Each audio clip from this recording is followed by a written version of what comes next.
एक बहुत बड़े साइंटिस्ट हुए हैं अल्बर्ट आइंस्टाइन। उन्होंने सापेक्षता का सिद्धांत दिया है, E बराबर MC स्क्वायर। उन्होंने एक बहुत अच्छी बात कही है, बोला इस संसार के सभी मनुष्य जीनियस होते हैं, सभी अलग अलग प्रतिभाओं में, क्षमताओं में दक्ष और पारंगत होते हैं। जब अल्बर्ट आइंस्टाइन का जन्म हुआ, जब उनकी स्कूली शिक्षा प्रारंभ हुई, तो उनका जो सर था बहुत बड़ा था। विद्यालय में उन्हें अब नॉर्मल बच्चा समझकर उनको स्कूल से निकाल दिया था, ठीक है। और यहाँ तक कि जब वे 9 साल के हुए, सबसे पहला मुंह से उन्होंने 9 साल के बाद में सबसे पहले बोलना प्रारंभ किया था। और उनकी पहली जो लाइन थी, बोला सूप गर्म है। और देखो वो कितने बड़े साइंटिस्ट हुए। तो उन्होंने कहा है कि बोला हम मछली को पेड़ पर चढ़ने की उसमें हम योग्यता नहीं देख सकते, नहीं तो मछली अपने आप को मूर्ख समझेगी।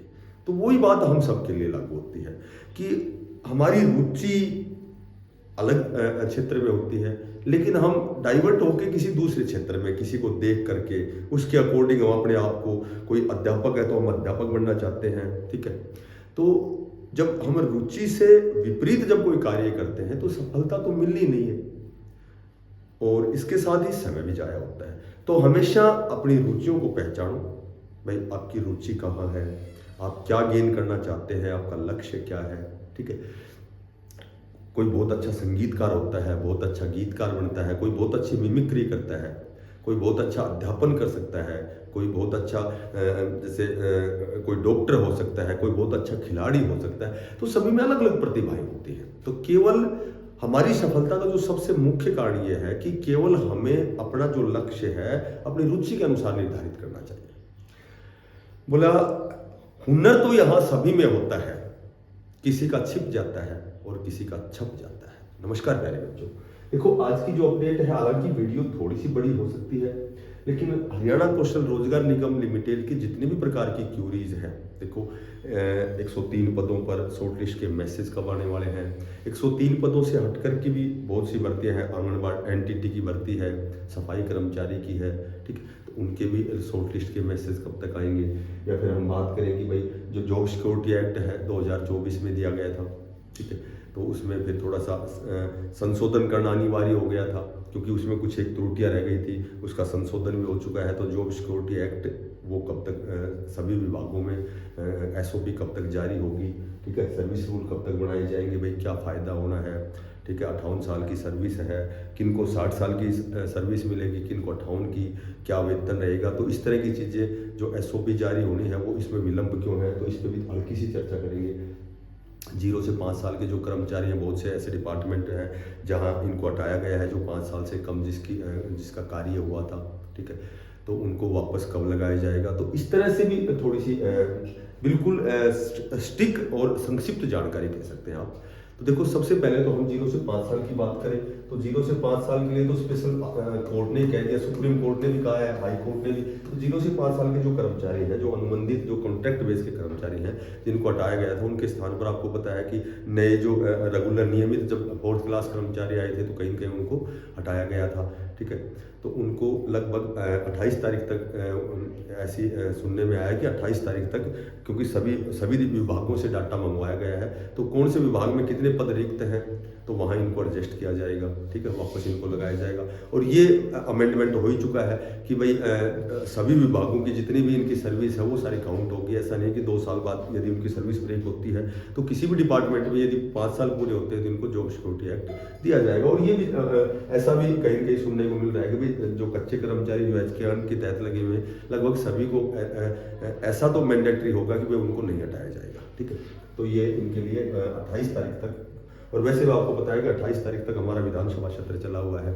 तो 28 तारीख को जो भी माननीय सीएम साहब जो भी घोषणाएं करेंगे तो उनमें ये भी आपकी जो 0 से 5 साल के जो हटाए गए कर्मचारी हैं उनकी भी कोई न कोई आपको खुशी देखने को मिलेगी। बात करें एसओपी की, देखो 28 तारीख तक, लगभग 28 या फिर ज़्यादा से ज़्यादा अगर मैक्सिमम मानते हो तो 31 मार्च तक लगभग सभी विभागों में ये जो एचआरडी ऑफिस से सभी जितने प्रकार के जो डिपार्टमेंट हैं वहाँ डाटा मांगे गए हैं, ठीक है। तो कौन कौन से ऐसे कर्मचारी हैं जो 5 साल की इस कंडीशन में इंक्लूड होते हैं, तो उनका डाटा उनको लगभग सभी के लिए एसओपी जारी होगी। लगभग मेरे ख्याल से 28 तारीख तक 90% पॉसिबिलिटी है कि आपको जो भी सभी विभागों में आपको जॉब सिक्योरिटी एक्ट जो भी कंडीशन फुलफिल करता है 5 साल की कंडीशन, ठीक है, उस हिसाब से वेतन जब भी एसओपी जारी होगी, जब भी जॉब सिक्योरिटी एक्ट कर्मचारियों को दिया जाएगा, उसके बाद में फिर उनकी जो भी सैलरी बढ़ेगी वो सभी को पता है भाई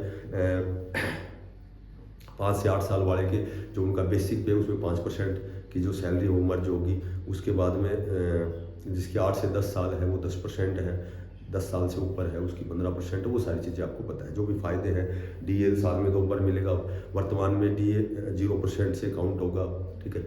उसके बाद जनवरी और जुलाई में डीए मिलेगा, उसके बाद में सालाना उनका इंक्रीमेंट होगा। जो भी मैटरनिटी लीव है या जो भी जिस प्रकार की भी जो भी नियमित भर्तियों में जो प्रकार का लगभग इसमें यही है कि भाई पेंशन का थोड़ा सा मामला अलग है, उसमें अलग है, बाकी लगभग तो एज इट इज सारी प्रक्रिया इनके साथ होंगी। तो ये लगभग 28 तारीख तक इनकी जो भी एसओपी है वो जारी हो जाएगी मैक्सिमम विभाग में, यानी कि सभी विभाग में कह सकते हो। बात करें शॉर्ट लिस्ट मैसेज की, देखो शॉर्ट लिस्ट मैसेज की भी बहुत अच्छी खबर है कि शॉर्ट लिस्ट के मैसेज लगभग बहुत से डिपार्टमेंट में शॉर्ट लिस्ट लगभग ये कह सकते हैं कि आपकी जो लिस्ट है, वेरिफिकेशन जो है या जो भी प्रक्रिया है वो सारी लगभग कंप्लीट हो चुकी है, अंतिम चरण में है। और आपकी अब जो शॉर्ट लिस्ट के मैसेज है सबसे पहले ही मैंने आपको बताया था शिक्षा विभाग में टीजीटी, पीजीटी और पीआरटी के जो है वो मैसेज आएंगे आपकी। लगभग जहाँ तक मुझे अनुमान है तो मैं 31 मार्च लास्ट डेडलाइन से बताता हूँ कि 31 मार्च तक आपकी बहुत से ऐसे विभागों में लिस्ट तैयार हो चुकी है। कितने अध्यापकों की हमें रिक्वायरमेंट है, कितने सी और डी ग्रुप के जितने भी कैंडिडेट हैं, जो पोस्ट पद हैं उनकी रिक्वायरमेंट है, उस हिसाब से वो लिस्ट तैयार हो रही है। आपका जो वो कह रहे थे भाई पॉलिसी में चेंजमेंट होगा, तो पॉलिसी जो है पॉलिसी आपकी वही एज इट इज 80 नंबर पे ही है। आउट ऑफ 80 में से ही आपकी जो कट ऑफ बननी है, क्योंकि वो 20 नंबर हटा दिए गए हैं, कोर्ट द्वारा हटाए गए हैं, ठीक है। तो उस पर भी एक केस हुआ था कि भाई 10 नंबर एक्सपीरियंस के, 10 नंबर आपके जो सोशल इकोनॉमिक के हैं तो उनको सिरे से खारिज कर दिया गया था, ठीक है। तो अब ये जो आपकी जो कट ऑफ बनेगी वो 80 में से बनेगी। और जो सबसे पहले देखो रिक्वायरमेंट तो लगभग सारे हजारों के संख्या में ये जो शॉर्ट लिस्ट के मैसेज आएंगे, लेकिन जो पहले आएंगे उसकी यदि हम बात करें तो जहाँ तक मैक्सिमम पॉसिबिलिटी है पीजीटी की, तो पहले डाटा कितना 3427 कितने पदों के लिए आदेश दिया गया है। उसके बाद में पीआरटी, पीजीटी, क्योंकि अब नया सेशन स्टार्ट होने वाला है, मैंने आपको पहले भी बताया था कि नया सेशन जो स्टार्ट होने वाला है तो कहीं न कहीं जहाँ अध्यापकों की रिक्वायरमेंट है, आवश्यकता है, तो सबसे पहले शिक्षा विभाग में आपके शॉर्ट लिस्ट के मैसेज 31 मार्च तक आएंगे, क्योंकि नया सेशन 1 अप्रैल से स्टार्ट होगा।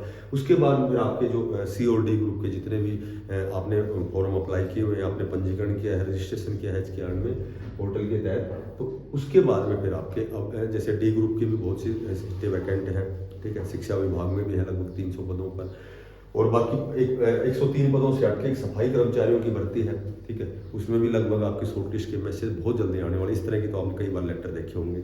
और बात करें एनटीटी बहुत अनिवार्य है, क्योंकि 3 से 6 नई शिक्षा नीति के तहत 3 से 6 साल के जितने भी बच्चे होते हैं उनको अनौपचारिक शिक्षा देने के लिए एनटीटी के जो अध्यापक है, फीमेल जो कैंडिडेट हैं, उनके बहुत जल्दी शॉर्ट लिस्ट के मैसेज आने वाले हैं।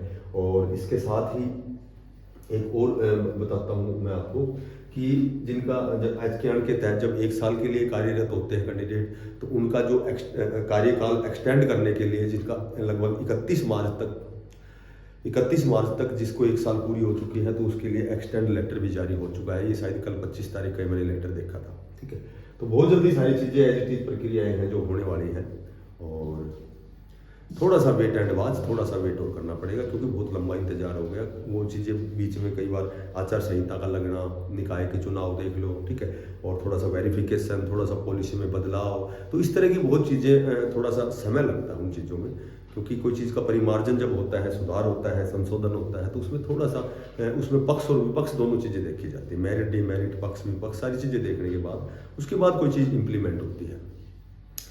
तो जो साथी नए हैं चैनल को सब्सक्राइब करना, ज़्यादा से ज़्यादा इसको शेयर करना। फिर मिलते हैं किसी नई अपडेट के साथ, तब तक के लिए बेस्ट ऑफ लक, धन्यवाद।